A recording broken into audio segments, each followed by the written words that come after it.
everyone, it's Laura from Laura's Handcrafted Treats and Treasures.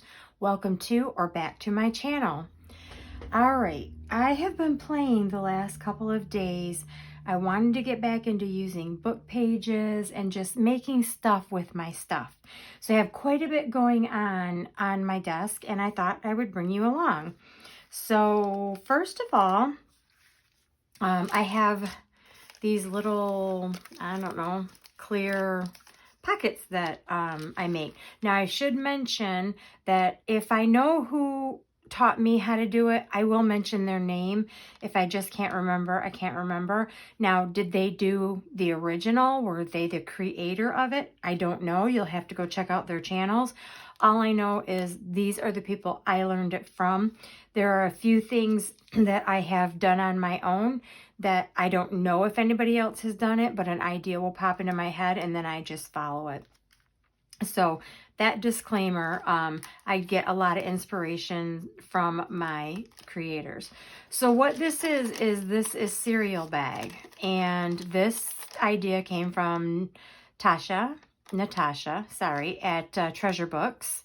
And she takes the cereal bags, and once they're done, cleans them all up, cuts them up. And then I did some sewing. I embossed, put a little embellishment on there, and then this would lay in a page. So I'm going to show you how this would lay in a page as well. So I thought I had some somewhere, but I think I used them all up. You would glue these down, and then the back would also become a pocket if you just glue your four sides. The cellophane, I guess we'll call it, becomes a pocket, and then you have a nice embellishment to your page. So there's that one. So these still need to be sewn and embossed. And then these ideas came from Pam at the Paper Outpost.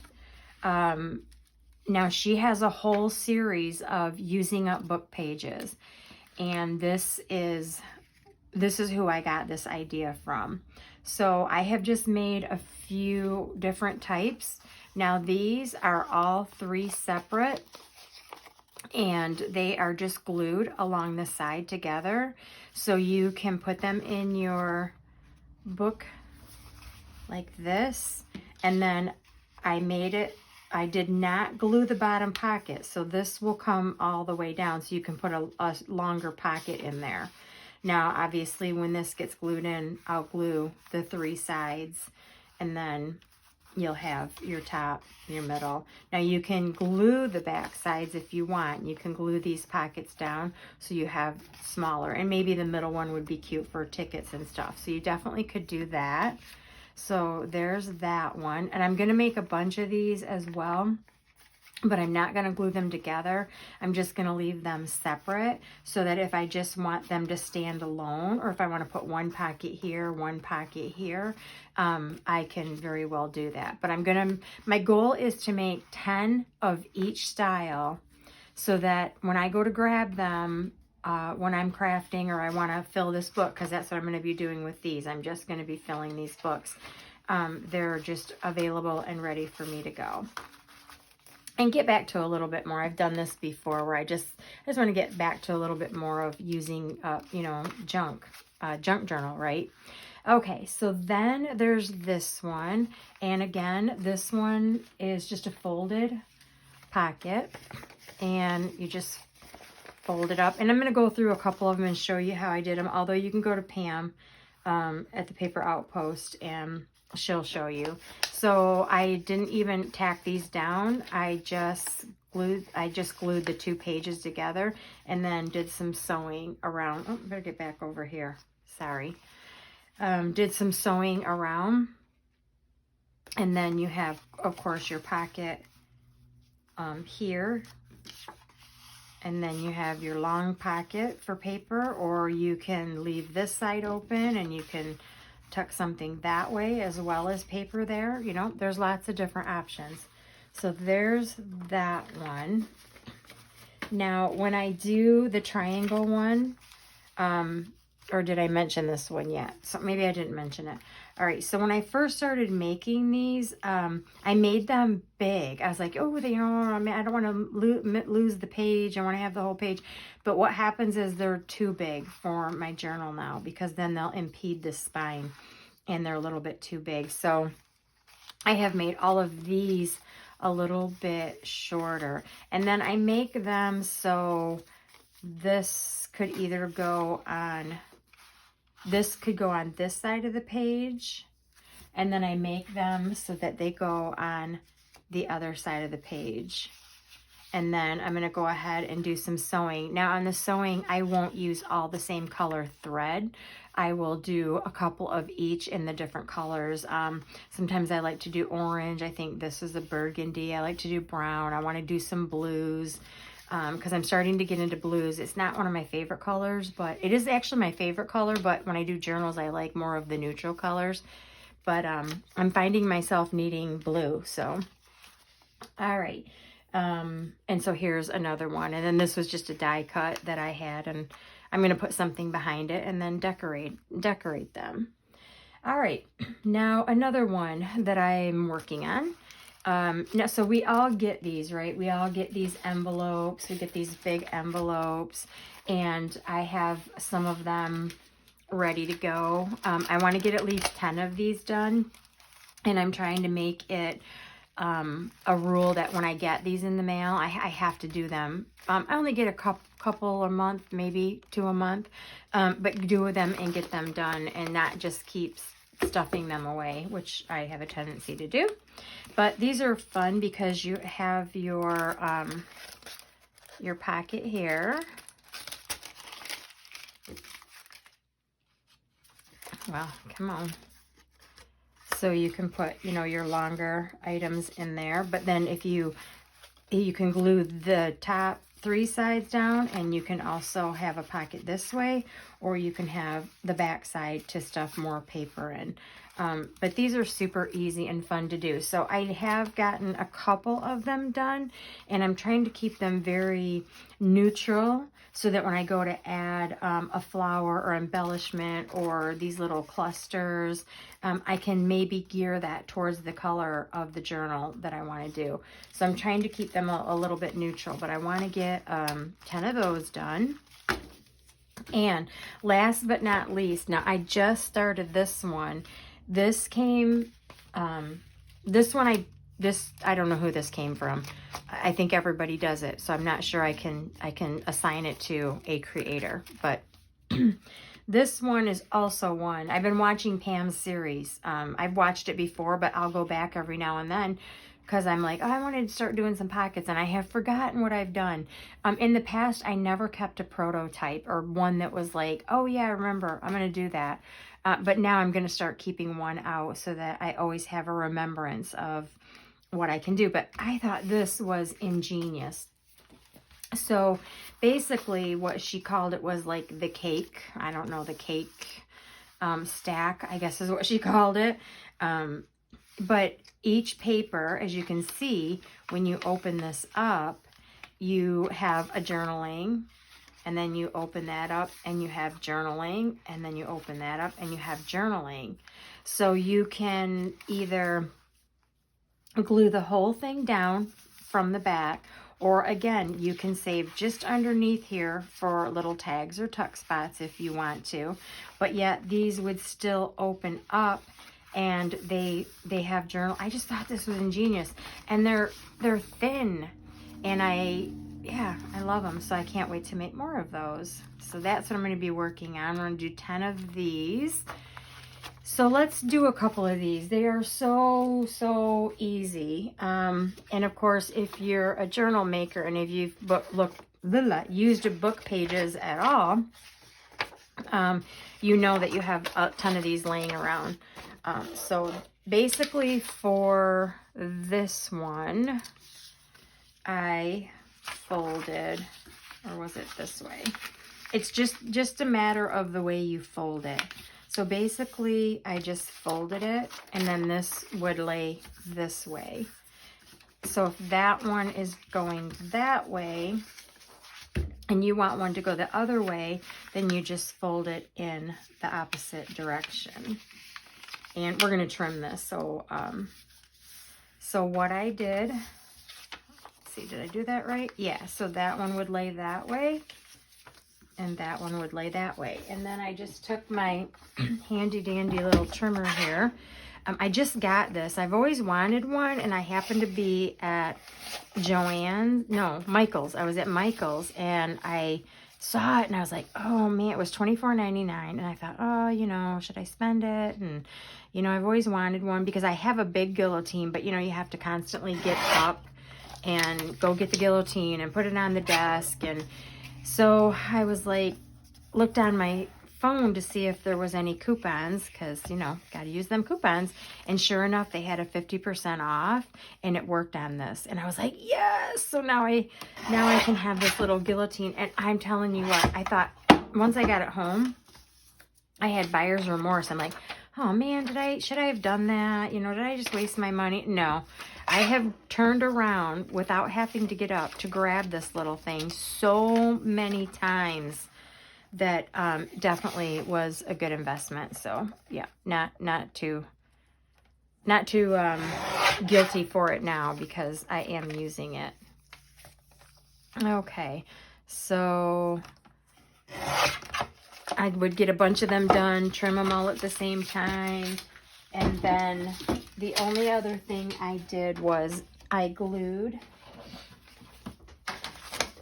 literally just glued a little bit. I just took my glue stick, because if I'm going to sew all around it, I just don't need it to be, I don't need it to be like super sticky, because once those edges are sewn, that's going to hold it in. So that's all I did. I just went around and I would make a bunch. And then when I get ready to sew all of the different ones, I'll pick out 2 of each of the styles, and I'll do it in brown, and then I'll pick, you know, 2 more and do it in orange. So anyway, that's that one. Now let's see, this one was super simple. All I do is, I don't remember how Pam did it, but if you're looking at your paper and you're looking at it like this, you're gonna take your paper and you're going to fold it this way. So it's basically upside down, but yet it's upside right, because when you go to fold your paper in, then you're going to get this part. Okay, so you're going to get upright on both sides. And then I trim off again. I just took my handy dandy little trimmer, and then the way I'm trimming this is I just kind of get right to where the words, I don't like all these blank spaces. A lot of crafters keep them, that's fine. I just don't like them. I just think it looks funny if it just isn't uniform, but I'm just kind of OCD that way. But so let's see, we're gonna trim here. And again, I would just get a bunch of these done, and then I'm just going to fold that back out and trim that. And you can do all the trimming beforehand, but it takes a little bit longer. Then I decided I wanted to round the corners, but before I do that, all I'm going to do is I'm going to get my glue again, and I just kind of held it together, moved this one piece down, and then just like, again, put a little bit of glue there just to keep it enough. Now no, you don't have, yeah, up here you want to do more, because you're not going to be doing. And I do a little bit further down because you're not going to be sewing that. You're only going to be sewing the sides. So I do want that to be a little bit more sturdy. I don't worry about it on the top either, because I will be sewing that. So do that. And then kind of keep it all flush together. And then I wanted my corners rounded. So I got my chomper and quarter. I might have to invest in a new one of these. I've had this for many years and sometimes I don't think it chomps all that well. Just from too much use, I guess. I don't know. But I do run some, I think you can sharpen them with tin foil. So sometimes I do run some tin foil. And then I just left it like that. Of course, I went and inked up all my edges too. And you want to, oh, I didn't put my tab. And then I wanted a little tab here. So I just sort of put it on my mat. And just because I can never seem to get, I mean, if you're really good at this, go ahead and do it. But I can never seem to get in the middle unless I have this little guide. And it's just wonky. So I just try to get it as close to where I think the middle is. And then you could ink afterwards, but this is why I glue further down so that stays shut. You could ink afterwards, but you can't ink this part. Well, I shouldn't say you can't. There is a way to do it. But if you just want to ink that part and then go back later, once it's all completely sewn, you can ink everything else. But I like to get these edges real well. And then there's that one. Okay, now this one was the 3 pockets. So pretty much the same thing. I literally just took my pages and I went, let's see, I want them to be about, and I kind of eyeballed it and I kind of measured it. And I literally just did this. And again, I'm going to go ahead and cut my edges.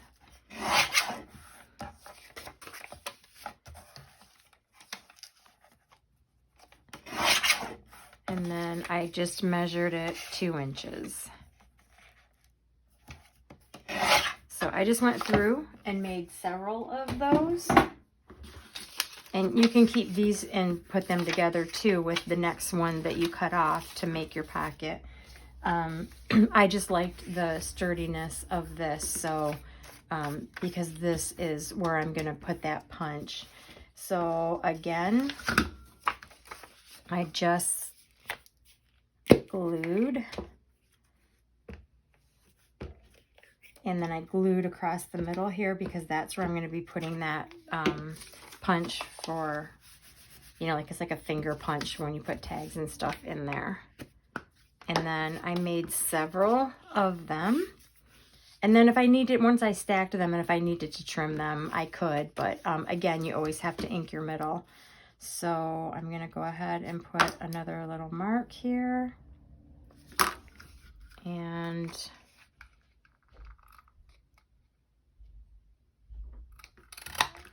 there you go. And then I took and literally just stacked them up and glued them together. So that's it for the first part, but I have much more because I've been watching too many videos. So I'm gonna leave it at this, and maybe you'll get inspired to get some book pages out. You can do it with dictionary pages, you can do it with digitals, you can do it with music pages, which I'm going to do a bunch of those too. And then, yeah, just have some fun and then go back and embellish them. And they'll just be at the ready when you need them. So, all right, I'm going to come back maybe in a couple days with another one. But thanks for watching, everyone. Have a great day. Bye.